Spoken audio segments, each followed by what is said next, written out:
I might be wrong, but I think for the recent past, that's the highest number of clean audits that we managed to get as the province. And I don't know, there are people who've got 20, 22, 25 years experience in the provincial administration. But I can't remember an audit cycle where we got about 8 clean audits, and we got about, and our target basically, which I want to mention here, is to ensure that with this audit cycle, 2024-2025, we increase it to at least 10. And our goal is to ensure that 3 years from now, which will be 2027 and 2028, we should have all our departments, particularly departments, in the clean audit zone. That's what we are working to achieve. So I think it's very much important for us to communicate our goals clearly so that everybody can understand what is it that we are working towards. It's possible, it's achievable. There are provinces that can achieve that. And I firmly believe as the Northern Cape, we are better poised to achieve it. And there's 3 departments that we just need to focus our attention on. Department of Health, Department of Agriculture, and Department of Roads and Public Works. If we can get significant improvements on that front, we might be able to move very swiftly into a situation where all our departments in the province gets clean audit. I firmly believe that is attainable as long as we put our heads together, we combine our efforts, and we don't approach this in a fragmented manner. But we support each other where there is a need for that. So, these 8 clean auditees, they made us very proud. They made us very proud. So, yesterday, the Minister of Finance, Mr. Enoch Godongwana, was basically addressing the nation on the finances of the country. And there's one thing that came out prominently in his address, is that we are currently in a very much constrained fiscal environment. I think that was his message, that we're in a constrained fiscal environment, and which is due to 2 things. It's weak revenue, and number 2 is due to debt servicing costs. He even goes to an extent of making an example, saying if you've got 1 rand, 22 cents of that 1 rand goes to debt servicing costs. That's what he said to all of us. And I think the amount of debt servicing costs have now overtaken all budget items, with the highest, to 388 billion rand, if I'm not mistaken. 388 billion rand. That's basically what he was telling us. That we're in a constrained fiscal environment, and which is due to under-collections. He said for this financial year it will be an under-collection of 22 billion, which has got serious implications for us as a province as well. And we all know that under-collection is due to the performance of our economy. The economy of the country has not been performing well now for last 6, 7, 8 years, an average growth of about 1%. And yesterday as well, we have to give us the revised figures of the growth of the economy.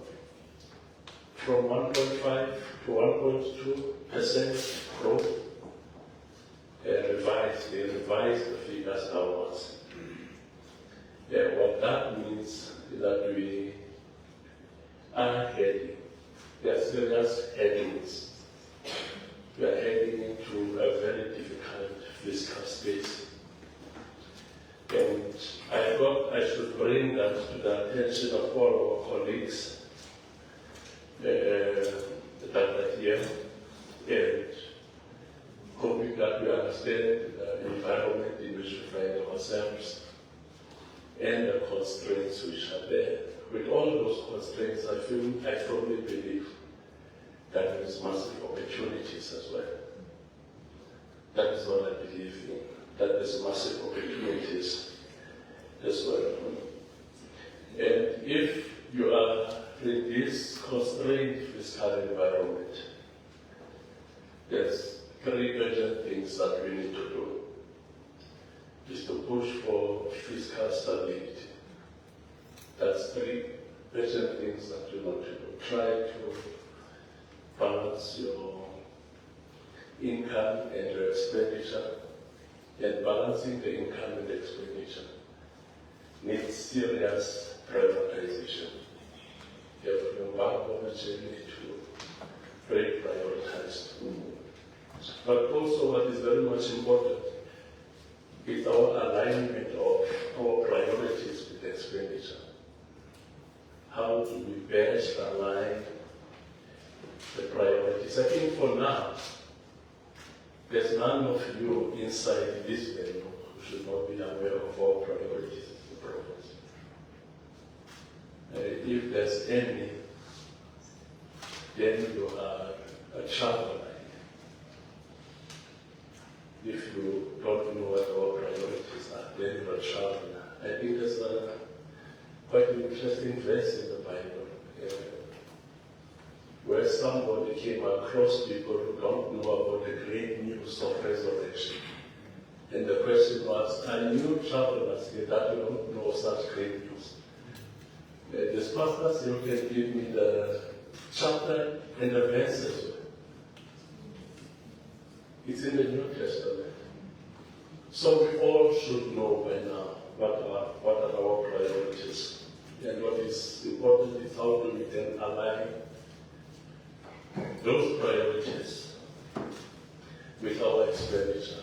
We've expressed clear vision, anchored on three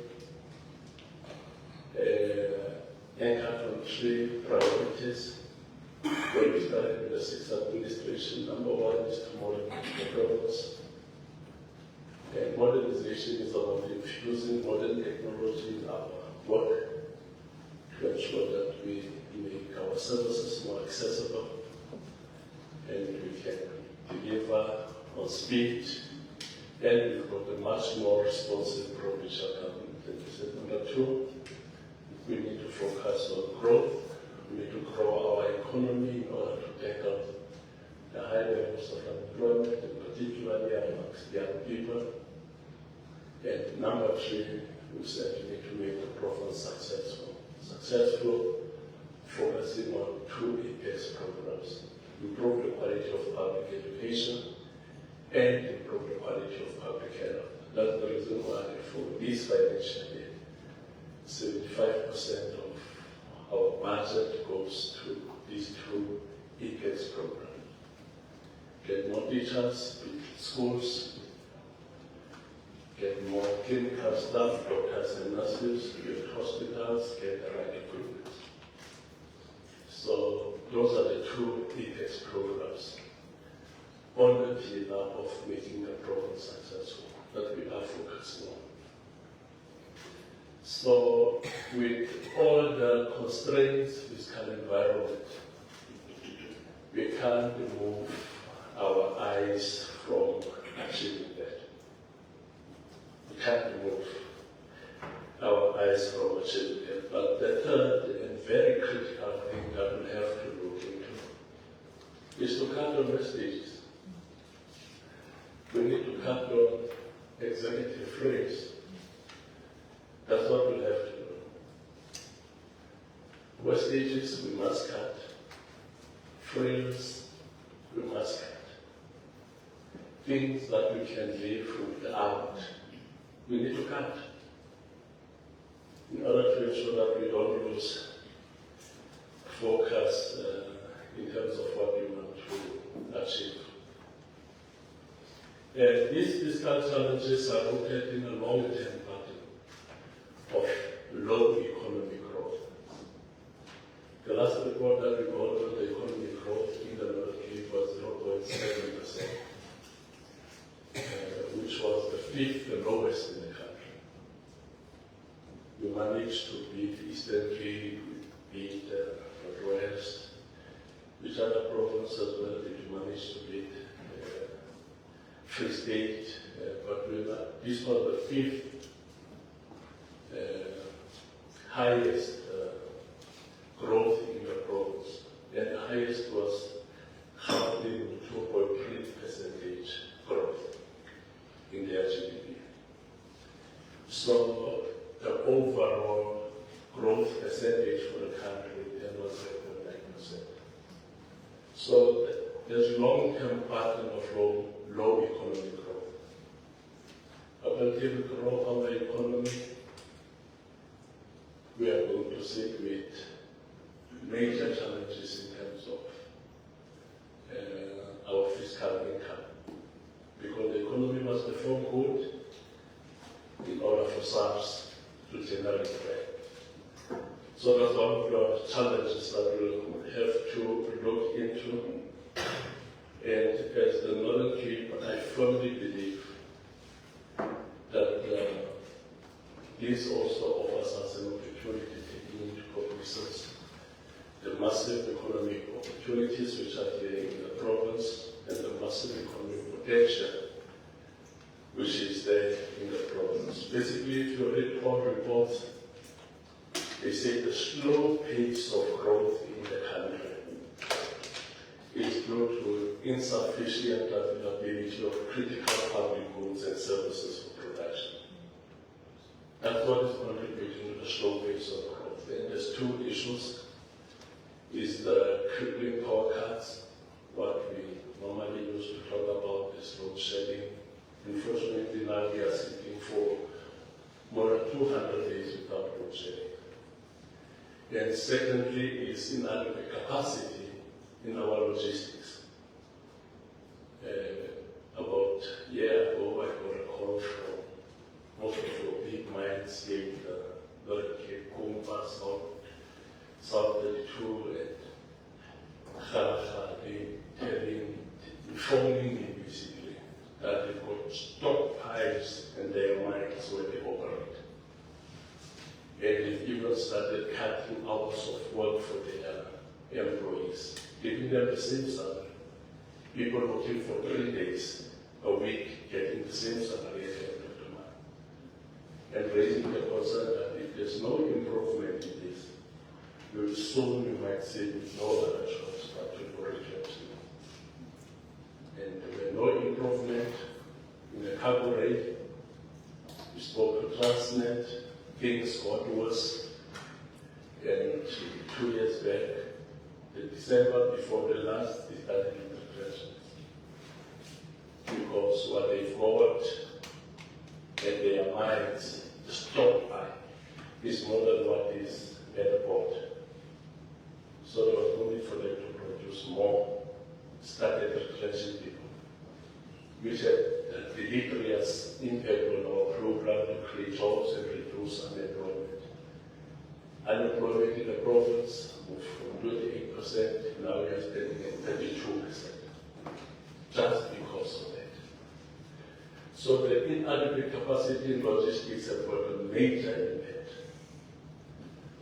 on the growth of the economy, and the energy reliability has got a major impact as well. So when we are in the situation in which we are, you're in a resource-constrained environment, there's three important things that we need to do. We need a high-level planning framework. My office is currently busy. We are working on an infrastructure plan for the Northern Cape 2040. So that we can ensure that there's a rollout of that plan, and which will guide the approach of all the departments which are responsible for infrastructure development in the province. And number two, what we need is evidence-based approach, which means that we need to have a much greater strategic understanding of our work and the challenges which are confronting the province. And we need also to improve monitoring of implementation of our projects. Without that, we might see a much bigger problem. I always make reference to the mental health hospital. The initial plans and the costing of the project was about 300 million. By the time I went there to open that hospital, we spent about 1.2 billion. The initial cost of that project and the implementation timelines were only 2 years. That in 2 years we are going to build this facility. And the cost of building this facility is only 300 million. The time I went to open the mental health hospital, it's 11 years. It took 11 years to build. And the cost to build it, 1.2 billion. Which means within the same time frame, we could have had a mental health hospital in John with the same size as this one. Another one in Uppington, the same size as this one. And another one in Beasley, the same size as this one. How to build only one mental health? So our major problem is planning, poor planning, which leads to cost overruns. Projects not implemented on time and on budget. That becomes our major problem. We've got a road that we are busy building now, we call it Mamutwa, between Hotazel and Khartoum. It's a 40-kilometer road. The initial budget of the road is 340 million rand. We started the implementation of the road. I almost said now there was a fucker. I know that's not the right English to use. So we started with the initial implementation of the road. There were problems. And the department spent 350 million rand. If you go there, I went there with my team, to the client I went there. It's worse than it was before we started with the implementation of the project. It's worse than it was when we had a contractor putting up a sign in it to build the project. And we spent 315 million rand. So now the project is re-advertised, shortlisting is taking place to appoint a new contractor. Now the project cost us 400 million rand. 400 million rand. So that's another mental health. And when we were opening the mental health hospital, I actually made a commitment that this will never happen again in the Northern Cape. It's happening on our watch. Again, a road that we should have completed with 340 million rand. We are completing it now with close to 800 million rand. 40 kilometers. kilometer stretch of road. So if we continue doing this because of poor planning, we are going to drag ourselves deeper into the problems which are coming with the constrained fiscal environment. That's what we are going to do. We are going to worsen the situation. And what you also need, which is the third thing, I said, number one, we need high-level planning framework. And I firmly believe we do have such capacity to do that, as long as we ignite its capacity. And number two, we need evidence-based approach. That's what we need. And which will involve improved monitoring of implementation of projects. And number three, we need, very important and essential to these achievements, we need leadership. That is what we need, it's leadership. We need behavior that aligns people, that aligns capabilities, that aligns capacities to achieve collective goals. That's what we need. We need leadership. Without leadership, we'll all be sitting here, we talk, we go out, nothing comes out of the talking, and such engagements becomes a jamboree, a big talk show, and which does not come with change in behaviors in our department, which does not come with change in behavior and how we do our business. So what we need is leadership. And that leadership starts with me. That's where the leadership starts. It is with me, the premier of the province. If we say we're in a constrained fiscal environment. So if my office books me a hotel, I should be curious to ask, but how much is this? And then if my office said, no, the hotel is 7,000 rand, I should tell them that what you know we're in a constrained fiscal environment. How is that possible? Isn't it? It starts with us as leadership. That's where it starts. We should be the force of example. It's us first, and if we can't do that, nobody will do it. People will always say, no, this guy always speaks of constrained fiscal environment. But this guy is drowned in luxury. It starts with us to be the force of example. Force of example. We are undertaking a trip now. We are going to South Korea and Japan, invited by the Minister of Energy, because there are farmers that want to assist us with the port and rail infrastructure in Kokobai, and the green hydrogen project is Japanese, they've got interest in it.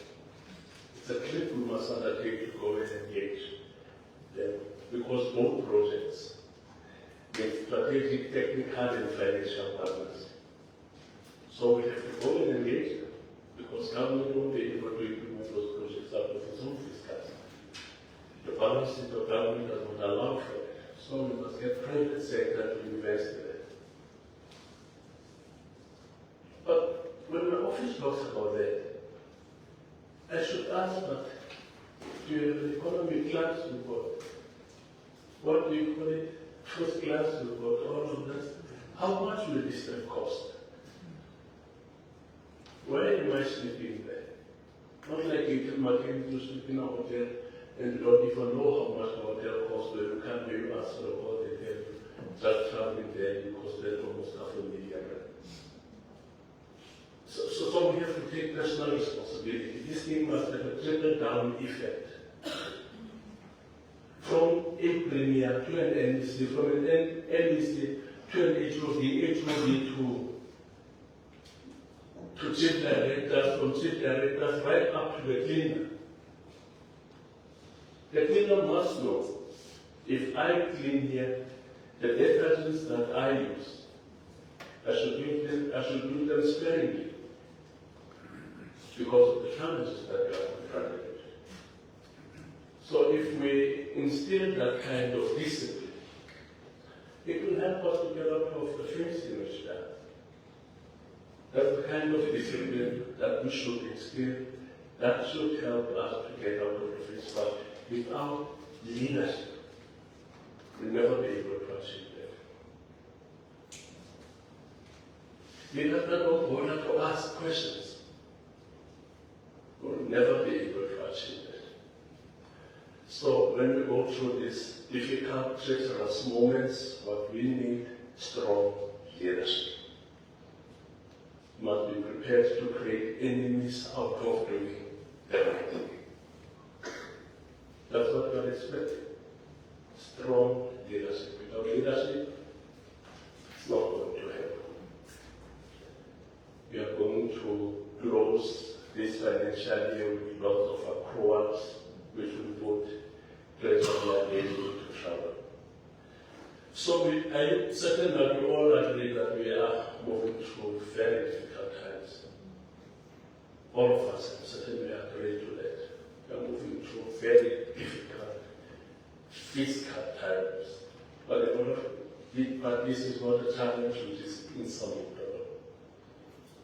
We can address this matter just by being disciplined. If we are disciplined, we'll be able to successfully address it. So that's the call that we are here to make, because we are going to receive the presentations. That from now onwards, we need high-level planning framework.